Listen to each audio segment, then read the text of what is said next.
এয়া কিবা ছাগলী আৰু গাহৰি মুৰ্গীৰ মাংস নেকি চিনেমাখন কাটি কুটি যে বেছি আছে আপোনালোকে লাজ নাই আপোনালোকৰ যিসকলে পাইৰেচি কৰিছে মই তেওঁলোকক কৈ আছো এয়াই নেকি আপোনালোকৰ এজন সত্তাৰ প্ৰতি শ্ৰদ্ধাঞ্জলি তেওঁৰ মৰমৰ সপোনক এই শ্ৰদ্ধাঞ্জলি জনাইছে আপোনালোকে এই যে কৰি আছে বিশেষকৈ কিন্তু আমাৰ অসমৰ মানুহে কৰি আছে সেইটো এটাকে বেছি দুখ লাগিছে কোনোবা অনা অসমীয়া কোনোবা বহিৰা গোষ্ঠীয়ে ডাঙৰকৈ কিবা এটা কৰিছে সেইটোতো কৰিব যুঁজিবলগীয়া আছেই অসমীয়া চিনেমাৰ কাৰণে এখন দুৱাৰ খুলি থৈ গৈছিলে জুবিন গাৰ্গদেৱে অসমীয়া চিনেমাৰ ৰৈ ৰৈ বিনালে যদি আৰু এখন নতুন দুৱাৰ খোল খাইছিলে আমাৰ কাৰণে আৰু কিন্তু সেই বহিৰা গোষ্ঠীটোৱে আমাৰ সপোনটোক চুৰমাৰ কৰিছেই মাৰি পেলাই আৰু এতিয়া আমাৰ মানুহখিনিয়ে যিকণ বাকী আছে সেইকণো শেষ কৰিছে নেলি চেপি পেলাই চেছ কৰি থৈ দিছে আমাৰ আমি কি কাম কৰিব নালাগে আজিলৈকে কান্দিব পৰা নাই জুবিন যে মোৰ মাজত নাই আমাৰ মাজত নাই সেইটো দুখ প্ৰকাশ কৰিব পৰা নাই ছবিখনৰ লগত লাগি আছো অহৰে 31 তাৰিখে ছবিখন ৰিলিজ দিয়াৰ পিছত দিনে ৰাতিয়ে লাগি আছো এই যে পাইৰেচিবোৰ যে আহে সেইবোৰ মানে ব্লক কৰাত সেইবোৰ ৰিপৰ্ট কৰাত লাগি আছো টোপনি নাই কাৰো আমি শুব পৰা নাই সেই 19 তাৰিখে যে ৰৈ গ'ল আমাৰ কাৰণে সময় এতিয়া ৰৈ গৈছে আগবাঢ়িব পৰা নাই কাৰ কাৰণে কৰি আছো আমাৰ কাৰণে কৰি আছো নাই কৰা আমাৰ কাৰণে জুবিন গাৰ্গৰ যিখন নতুন চিনেমা আহিছিলে ৰৈ ৰৈ বিনালে তেওঁৰ যিটো সপোন আছিলে সেইটো সাৰ্থক কৰিবলৈ যুঁজি আছিলো কাৰ কাৰণে যুঁজি আছিলো আপোনালোকৰ মৰমৰ জুবিন গাৰ্গৰ কাৰণে যুঁজি আছিলো বহুত খঙত আছো কিন্তু কিছুমান মানুহে কিছুমান ল'ৰা তাই নাজানে ছ'চিয়েল মিডিয়াটো কেনেকৈ ইউজ কৰিব লাগে নাজানে তাতে মোৰ ভাইটিয়ে হয় এতিয়া মই এইটো আচলতে ক্ৰাইম কৰিছে চিনেমাখন হলত চাইছে তেওঁলোকে লাইভ ভিডিঅ' দিছে সেইটো নাপায় সেইটো বস্তু জানিব লাগে যে অসমীয়া চিনেমা এখন ইমান কষ্ট কৰি বনোৱাৰ পিছত ইমান প্ৰচাৰ কৰাৰ পিছত ৱাই সেইটো মূৰত অকণ কিবা এটা থাকিব লাগে ব্ৰেইনটো যে এইটো থাকিব লাগে এতিয়া মোক খং উঠিছে কিন্তু মই সিহঁতক থানাত ভৰাব পাৰোঁ থানাত যাবই যিয়ে জেং কৰিব তাকে থানাত ভৰাম এইবাৰ আমাৰ গোটেই কাঞ্চনজংঘা টিম আছে আৰু কোনোৱে ইউটিউব আপলোডো কৰিছে এই সকলোবিলাক কৰা বন্ধ কৰক আৰু অকণমান সব থানাত যাব কিন্তু সব জেলত সোমাব নমস্কাৰ মই বিশেষকৈ সামাজিক মাধ্যমত কেতিয়াও লাইভ আহি পোৱা নাই আজি প্ৰথম লাইভ আহিছোঁ মই দেখিছোঁ বেলেগে লাইভ কৰা নিজৰ বক্তব্যবোৰ ৰাখে নিজৰ ক'বলগীয়াখিনি কয় আজি ময়ো বিশেষ এটা কাৰণে অসমবাসীৰ ওচৰলৈ লাইভত আহিছোঁ কিছুমান কথা ক'বলৈ কথা মানে ভিতৰত কিছুমান কথা সোমাই আছে সেইবোৰ লিখিলে হয়তো বহুত সময় লাগিব সেইখিনি লিখি ক'ব নোৱাৰোঁ মুকলিমুৱাকৈ ক'ব বিচাৰিছোঁ আপোনালোকক বিষয় হৈছে জুবিন গাৰ্গৰ ৰৈ ৰৈ বিনালে জুবিন গাৰ্গ আৰু মোৰ প্ৰায় 19 বছৰ আগৰ এটা পৰিকল্পনা আছিলে আমি মিলিজুলি এখন চিনেমা কৰিম ৰৈ ৰৈ বিনালে চিনেমাখন কৰিলোঁ হঠাৎ 19 ছেপ্টেম্বৰত স্তব্ধ হৈ গ'লোঁ ৰৈ গ'লোঁ এটা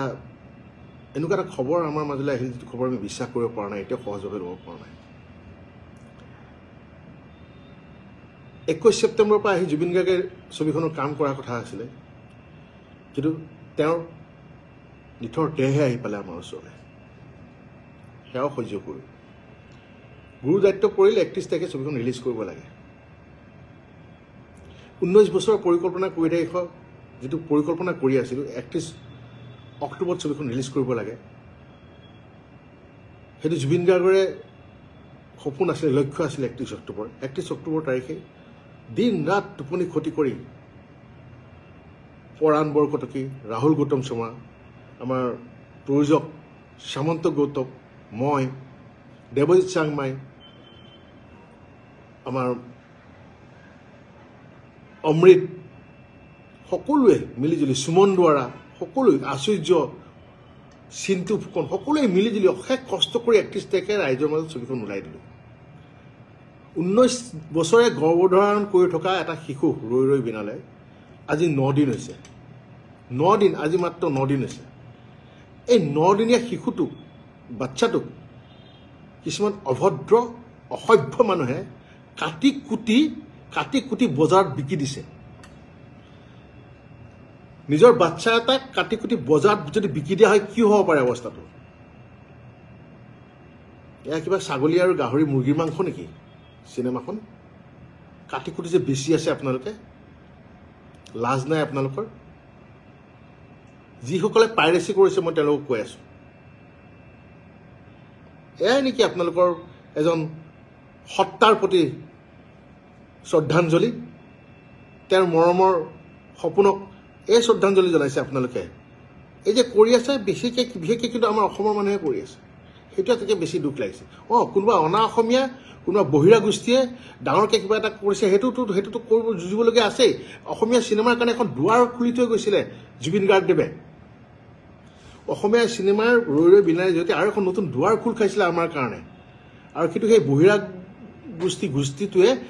আমাৰ সপোনটোক চুৰমাৰ কৰিছেই মাৰি পেলাই আৰু এতিয়া আমাৰ মানুহখিনিয়ে যিকণ বাকী আছে সেইকণো শেষ কৰিছে নেইল চেপিপলে চেছ কৰি থৈ দিছে আমাৰ আমি কি কাম কৰিব নালাগে আজিলৈকে কান্দিব পৰা নাই জুবিন যে মোৰ মাজত নাই আমাৰ মাজত নাই সেইটো দুখ প্ৰকাশ কৰিব পৰা নাই ছবিখনৰ লগত লাগি আছো অহৰে 31 তাৰিখে ছবিখন ৰিলিজ দিয়াৰ পিছত দিনে ৰাতিয়ে লাগি আছো এই যে পাইৰেচিবোৰ যে আহে সেইবোৰ মানে ব্লক কৰাত সেইবোৰ ৰিপৰ্ট কৰাত লাগি আছো টোপনি নাই কাৰো আমি শুব পৰা নাই সেই 19 তাৰিখে যে ৰৈ গ'ল আমাৰ কাৰণে সময় এতিয়া ৰৈ গৈছে আগবাঢ়িব পৰা নাই তাৰ কাৰণে কৰি আছো আমাৰ কাৰণে কৰি আছো নাই কৰা আমাৰ কাৰণে জুবিন গাৰ্গৰ যিখন নতুন চিনেমা আহিছিলে ৰৈ ৰৈ বিনালে তেওঁৰ যিটো সপোন আছিলে সেইটো সাৰ্থক কৰিবলৈ যুঁজি আছিলো কাৰ কাৰণে যুঁজি আছিলো আপোনালোকৰ মৰমৰ জুবিন গাৰ্গৰ কাৰণে যুঁজি আছিলো আপোনালোকক ভাল পাই কাৰণে যুঁজি আছিলো তাৰ বিনিময়ে আপোনালোকে এয়া দিছে যিমান পাৰে 5 মিনিট 6 মিনিট এতিয়াতো আৰু ওপৰত গুচি গ'ল এঘণ্টাটো দিছে যে গোটেই চিনেমাই দি দিছে যা কি পাব কিন্তু মই খাটাং যিখিনি জুবিন গাৰ্গৰ আচল অনুৰাগী যোনে জুবিন গাৰ্গক ভাল পায় তেওঁলোকে হলতেই চিনেমাখন চাব আপোনালোকে যে এই আপোনালোকে কিয় দিছে আপোনালোকৰ ফলোৱাৰ্ছ বাঢ়িব আপোনালোকে ভাবিছে নেকি আপোনালোকে ইউটিউবৰ পৰা পইচা পাব ছ'চিয়েল মিডিয়াৰ পৰা পইচা পাব বেয়া শব্দ ক'বলৈ মন গৈছে বেয়া শব্দ নকওঁ কিন্তু সময়ে ক'ব যেনেকৈ জুবিন গাৰ্গৰ এটা ডাইলগ আছিলে চিনেমাখনত সময় মই বৰ ভয় কৰোঁ আপোনালোকে শিকক সময়ক ভয় কৰিবলৈ সময়ে আপোনালোককো এনেকুৱা এটা জেগাত লৈ গৈ থৈ দিব তাৰ পৰা আপোনালোকে উঠিবলৈ পাৰ নাপাব অসমীয়া চিনেমা ইমান কষ্ট কৰি প্ৰত্যেকজন কলা কুশলী শিল্পীয়ে আৰ্টিষ্টে ইমান কষ্ট কৰি আছে অসমীয়া চিনেমাৰ কাৰণে অকল মই ৰৈ ৰৈ বিনালে বুলি কোৱা নাই প্ৰত্যেকখন অসমীয়া চিনেমা এতিয়া যিমান আহি আছে আপোনালোকে কয় আমাক হে অসমীয়া চিনেমা বনাইছ আমি কিয় অসমীয়া চিনেমা চাম চাউথৰ ছবি চাম অমুকৰ ছবি চাম কি ছবি চাব চাউথৰ ছবি এয়াহে আপোনালোকৰ এয়াহে গুণ 9 দিনীয়া বাচ্চাটোক কাটি কুটি বজাৰত বিকি দিছে আপোনালোকে নিজৰ বাচ্চা হোৱাহে আলফুলে যে ৰাখে আমিও আলফুলে ৰাখিব বিচাৰোঁ আমাৰ বাচ্চাটোক এইটো এটা আপোনালোকৰ বাচ্চা নহয় জুবিন গাৰ্গৰহে বাচ্চা আছিলে এই ৰৈ ৰৈ বিনালত লাগি থকা আমাৰহে বাচ্চা আছিলে আপোনালোকৰ থৰি বাচ্চা নেকি সেইকাৰণে যিমান পাৰে কাটি কুটি বিকি আছে বজাৰত এই যে কৰি আছে ভাবিব কথাবোৰ আপোনালোকে ৰৈ ৰৈ বিনালখনক কাটি কুটি পাইৰেচি কৰি থকা নাই আপোনালোকে ৰৈ ৰৈ বিনালত অনিষ্ট কৰি থকা নাই আপোনালোকে নিজৰ লগত অনিষ্ট কৰি আছে নিজৰ সংস্কৃতিৰ লগত অনিষ্ট কৰি আছে নিজৰ সংস্কৃতি পথাৰখনত কোঠাৰ মাৰি আছে আপোনালোকে কি পাই আছে ফলোৱাৰ্ছ বাঢ়িছে কেইটামান কি হ'ব ফলোৱাৰ্ছ বাঢ়ি কি কৰিব সেই ফলোৱাৰ্ছ কেইটা যাওঁতে লৈ যাব নেকি ক'ত নিব যিয়ে কৰক জুবিন ক্ষেত্ৰত গৈ কিন্তু আমি জুবিন গাৰ্গকে বিচাৰিম তেওঁৰে সান্নিধ্য পাবলৈ যাম এই পাইৰেচি কেইটাৰ এই চুৰকেইটা সান্নিধ্য পাবলৈ নাযাওঁ মই বাৰে বাৰে কৈ আছোঁ গৰু চুৰ কৰাও চুৰ আৰু চিনেমা চুৰ কৰাও চুৰ আৰু এই চুৰ প্ৰবৃত্তিৰ লোকৰ এই চুৰ প্ৰবৃত্তিৰ মানুহৰ লগত জুবিন গাৰ্গ কেতিয়াও নাছিল অসমীয়া মানুহ কেতিয়াও নাছিল অসমীয়া সমাজ কেতিয়াও নাছিল অসমবাসী কেতিয়াও নাছিল যিখন বৰ অসমৰ সপোন দেখি আমাৰ মাজৰ পৰা জুবিন গাৰ্গ গুচি গ'ল আমি চিন্তা কৰিব লাগে তেওঁৰ যিখিনি কাম আধৰুৱা হৈ আছে তেওঁ যিটো সপোন দেখিছিলে সেইবোৰক আগুৱাই নিয়াৰ আৰু আমি কৰি আছোঁ কি তেওঁ এটা বাচ্চা জন্ম দি গৈছে আজি 9 দিন হৈছে মাত্ৰ 9 দিনতে কাটি কুটি কোনোবাই ভৰি কাটিছোঁ কোনোবাই হাত কাটিছোঁ কোনোবাই আঙুলি কাটিছোঁ হা এতিয়াতো গোটেই মোহাৰিয়াই পেলাই দিলে ইউটিউবত দিবলৈ গোটেই চিনেমাখন আৰু আনন্দ বাহ কোনোবাই লৈছে অৰুণ অসম নাম, কোনোবাই লৈছে তমুক অসম নাম, নামটোৰ পিছত অসম লিখি পেলাই পাইৰেচি কৰি আছে। কেইদিনমান আগতে এটা ব্যক্তিগত চেনেলত প্ৰথম যেতিয়া গানটো ওলাইছিলে সেইটো পাইৰেচি কৰালে মই যেতিয়া খং কৰিছিলোঁ, ক্ষোভ কৰিছিলোঁ, দুগৰাকী ব্যক্তিৰ মই নাম নকওঁ, তেওঁলোকৰ ফটো দেখুৱাই দিছিলোঁ। তেওঁলোকে পিছত মোক কৈছিলে, দাদা আমি বেলেগৰ পৰা পাইহে কৰিছিলোঁ, আপুনি মোক আমাক এনেই ক'লে, আমাক তেতিয়া সকলোৱে গালি পাৰি আছে। মই তেওঁলোকক কিন্তু তেওঁলোকে যেতিয়া ফোন কৰিছিলে ব্যক্তিগতভাৱে তেওঁলোকক মই চৰি বুলি কৈছোঁ, বোলো বেয়া নাপাবা, ময়ো খুব মানে প্ৰথম দিনাখনেই 1 ঘণ্টা নহওঁতে এনেকুৱা হোৱা হ'ল যে মই খুব ভাগি পৰিলোঁ, আচলতে তেনেকৈ কৈ পালোঁ। তেওঁলোকক মই চৰি বুলি কৈছিলোঁ। কিন্তু আজি আপোনালোকে যিখিনি জানি বুজি কৰি আছে তেওঁলোক কিন্তু কেতিয়াও মইতো কি আপোনালোকে ভগৱানৰ ওচৰতো চৰি বুলি কোৱা যোগ্য নহয়। চিনেমাখন পাইৰেচি কৰি পেলাই আকৌ তাত লিখি দিয়ে জাষ্টিছ ফৰ জুবিন দা, জয় জুবিন দা। কি এইটো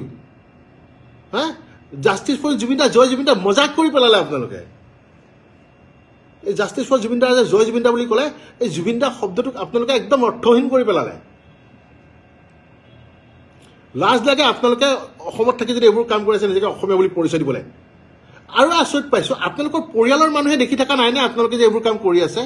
আপোনালোকৰ বন্ধুবৰ্গে আপোনালোকক দেখি থকা নাইনে আপোনালোকৰ এইবোৰ কাম কৰি আছে? আপোনালোকৰ বন্ধুবৰ্গৰ মাজত এজনো সৎ অসমীয়া নাইনে? এজনো সৎ অসমবাসী নাইনে? এজনো ভাল জুবিন গাৰ্গক ভাল পোৱা মানুহ নাইনে? যোন নেকি বাধা দিয়ক আপোনালোকক যে নকৰিবি ভাই, এইখন জুবিনৰ চিনেমা, এইখন অসমীয়া চিনেমা, এইখন অসমবাসীৰ চিনেমা। সেনেকুৱা এজনো ওলোৱা নাইনে এতিয়ালৈকে? আমি নাজানো কোনে কৰি আছে, জানা হয়তো নকওঁ শব্দটো,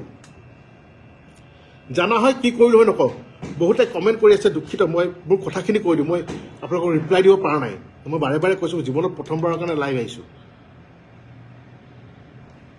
লাইভত কি ক'ব লাগে সেয়াও মই নাজানো, কিন্তু বহুত ক্ষোভ। মই কৈছোঁ ন 19 তাৰিখে যে সময়বোৰ ৰৈ গৈছিলে, তাৰপিছৰ পৰা কোনো শুব পৰা নাই আমাৰ মানুহখিনিয়ে, আপোনালোকেও শুব পৰা নাই। অসমবাসীৰ লগতে আমিও দুখিত, আমিও আৱেগিক হৈ আছোঁ, আমিও কষ্ট পাই আছোঁ। গৰিমা বেছি কষ্ট পাই এতিয়াও হস্পিটেলতে আছে,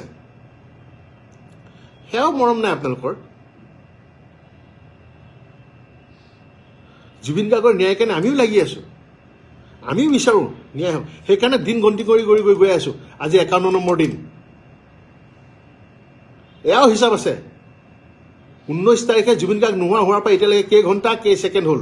সেয়াও হিচাপ কৰি কৰি ৰাখি আছোঁ। সেয়া তেনেকৈও গন্তি কৰি কৰি গৈ আছোঁ। তাৰপিছতো কামখিনি কৰি কৰি গৈ আছোঁ, তেওঁৰ কামখিনি। 9 দিন হৈছে ভাই ছবিখন ৰিলিজ হয়, এটা বাচ্চা। এই ব্যৱহাৰ আপোনালোকৰ।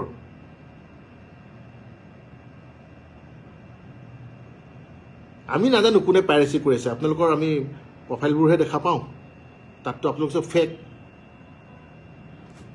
কলিজা থকা হয় সঁচা আইডি দিলে হয়, কলিজা নাই। চুৰ কাৰণে লুকুৱাই লুকুৱাই আইডি দিছে, চুৰ কাৰণে মিছা আইডি দি ফেক আইডি দি পেলাই আপোনালোকে ছবিখন আপলোড কৰি আছে। কলিজা নাই।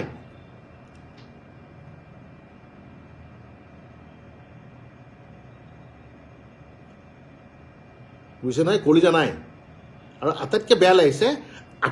আপোনালোকে যিখিনি পাইৰেচি কৰি আছে, আপোনাৰ পৰিয়ালৰ মানুহে, আপোনাৰ ঘৰৰ মানুহে কিন্তু জানে যে আপুনি সেই কামটো কৰি আছে। আপোনালোকক সেই ঘৰৰ মানুহখিনি আপুনি বুলি কিয় কৈ আছে? তোক সেই ঘৰৰ মানুহখিনি কিয় বাধা দিয়া নাই মই বুজি পোৱা নাই। তোক তোৰ বন্ধুবৰ্গে কিয় মানা কৰা নাই সেইটো মই বুজি পোৱা নাই।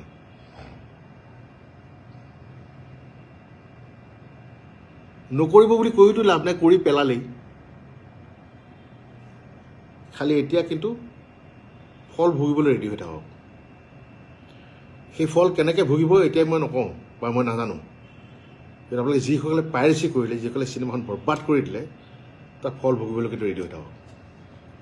আজি যে এই কামটো কৰিছে, আপোনালোকে ভাবিছে নেকি অকল আমি আঘাত পাইছোঁ? নহয়, অসমৰ ছবি জগতত যিমানখিনি মানুহ জড়িত হৈ আছে, এই সাংস্কৃতিক জগতখনত যিমানখিনি মানুহ জড়িত হৈ আছে, ছবি ভাঙি পৰিছে। বহুত পৰিচালক প্ৰযোজকে সিদ্ধান্ত লৈছে যে তেওঁলোকে আৰু অসমীয়া ছবি নকৰে। বঢ়িয়া, এতিয়া চাই থাকিব চাউথৰ চিনেমা, তাই গালি পাই থাকক আমাক, তহঁতে অসমীয়া চিনেমা কৰিব নাজানো। অসমীয়া চিনেমা কোনে চায়? চাউথৰ চিনেমা চাব। সেয়েহে প্ৰথমতে অসমীয়া বুলি কৈ থাকিলে নহ'ব। অসমখনক ভাল পাবলৈ শিকক, নিজৰ সংস্কৃতিক ভাল পাবলৈ শিকক, নিজৰ ভাষাক ভাল পাবলৈ শিকক। তাৰ পাছত ক'ব অসমীয়া বুলি নিজৰ সংস্কৃতিৰ প্ৰতি আপোনালোকৰ শ্ৰদ্ধা নাই নিজৰ ভাষাটোৰ প্ৰতি আপোনালোকৰ ৰেছপেক্ট নাই মৰম নাই তাৰপিছত আপোনালোকে আমাক তুলনা কৰে বহুত বেয়া লাগিছে আজি মানে ইমানেই বেয়া লাগিছে যে হয়তো কোনোবাই এতিয়া মোক ক'বও পাৰে যে বাহ তেওঁ এজন ছবি জগতৰ লগত জড়িত হোৱা মানুহ হৈ সাংস্কৃতিক এজন কৰ্মী হৈ তেওঁৰ অভিভক্তি এনেকুৱা তেওঁৰ মুখত আজি এনেকুৱা ধৰণৰ বাক্য আমিও মানুহে আমাৰো খং আছে আমাৰো ক্ষোভ আছে আমাৰো দুখ আছে সব কিন্তু জুবিন গাৰ্গ নহয় যে সহ্য কৰি যাব জুবিন গাৰ্গে সহ্য কৰিব মই নোৱাৰোঁ সহ্য কৰিব আৰু নকৰোঁ সহ্য কৰোঁ কিয় সহ্য কৰিম মোৰ চকুৰ সন্মুখত মোৰ বাচ্চাটোক মাৰি থাকিব মোৰ বাচ্চাটোক কাটি কাটি এটা এটা অংগ বিকি থাকিব আৰু মই চাই থাকি বহি থাকিম নেকি কিয় সহ্য কৰিম মই নকৰোঁ সন্মুখত পালে কি কৰিম সেইটো মই নাজানো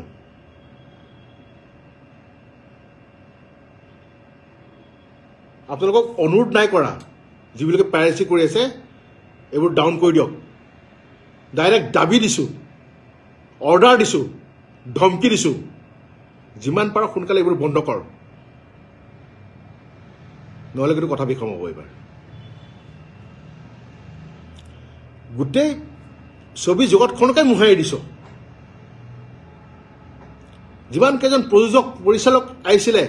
আগুৱাই আকৌ অসমীয়া চিনেমা কৰিম বুলি চব বেকফুটত গুচি গ'ল আজি 3 দিনৰ পৰা চব বেকফুটত গুচি গ'ল নকৰোঁ বুলি চাৰেণ্ডাৰ কৰি দিছে শ্যামন্ত গৌতম জুবিন গাৰ্গৰ বন্ধু জুবিন গাৰ্গে তেওঁ ভাল কাম কৰি আছিলে বেংগলত মাতি আনিলে ছবিৰ কাৰণে তেওঁ আহি গ'ল অসমীয়া ছবি কৰিবলৈ ইয়াত জুবিন গাৰ্গৰ লগত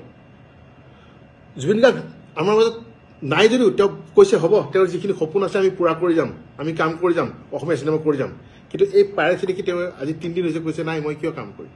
যিজন বন্ধুৱে মোক বিচাৰিছিলে তেওঁৰ লগত কাম কৰে সেই বন্ধুটো নাই আৰু তেওঁৰ সৃষ্টিকো যদি এই আজি 5 দিন 6 দিনতে এনেকুৱা অৱস্থা কৰিছে মই আৰু কি বুলি পেলাই কাম কৰিম নালাগে মই গুচি যাওঁ আকৌ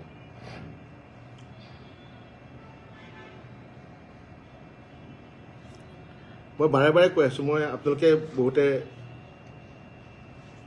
SMS কৰি আছোঁ মই দেখি আছোঁ মই পঢ়িব পৰা নাই আৰু আকৌ কৈছোঁ মই প্ৰথমবাৰ লাইভত আহিছোঁ মই দেখিছোঁ বেলেগে লাইভ কৰিলে পঢ়ি উত্তৰবোৰ দিয়ে মোৰ কিন্তু সেইখিনিও মানে ধৈৰ্য নাই কাৰণ বহুত খুব সোমাই আছে বহুত কথা ক'বলগীয়া আছে সেইখিনি নোকোৱাকৈ মই শান্তি নাপাম তাৰমানে আকৌ কৈছোঁ তহঁতক অনুৰোধ কৰা নাই এই চুৰ তহঁতকেইটাক অনুৰোধ কৰা নাই শুনি ল যে পাইৰেচি যে কৰিছ চিনেমাখন যে দি আছ তই অসমীয়াই হওক লাগে অনা অসমীয়া হওক অসমত থাকত নমা সেইবোৰ অফ কৰ এইবোৰ আৰু যদি তহঁতৰ পৰিয়ালৰ মানুহে যদি ভাবে তহঁতৰ মা দেউতাই যদি ভাবে সঁচাকৈ তোক জন্ম দিছে সেই মা দেউতাই তোক মানা কৰক তোৰ যদি ককাই ভনী কোনোবা আছে সিহঁতে যদি ভাবে সঁচাকৈ তই সিহঁত পৰিয়ালৰ হয় যদি তই জাৰজ নহয় সিহঁতে তোক মানা কৰক যে বন্ধ কৰ আচলতে তহঁতৰতো কোনো মানে জাতেই নাই তহঁতৰ এটাই জাত চুৰ আৰু এটাই শব্দ কুলাংগাৰ অৰ্থটো বহুতে চাগে বুজি পোৱা নাই সুধি ল'বি বয়োজ্যেষ্ঠক কুলাংগাৰ মানে কি বেয়া নাপাব অসমবাসীৰ ওচৰত এটাই অনুৰোধ জুবিন গাৰ্গক যিদৰে মৰম দি আহিছে তেনেদৰে মৰম দি যাওক আৰু এইটো ঠিক যে যেতিয়ালৈকে জুবিন গাৰ্গে ন্যায় নাপায় তেতিয়ালৈকে মনে মনে নাথাকে জয় Asomiya cinema justice for Zubeen Garg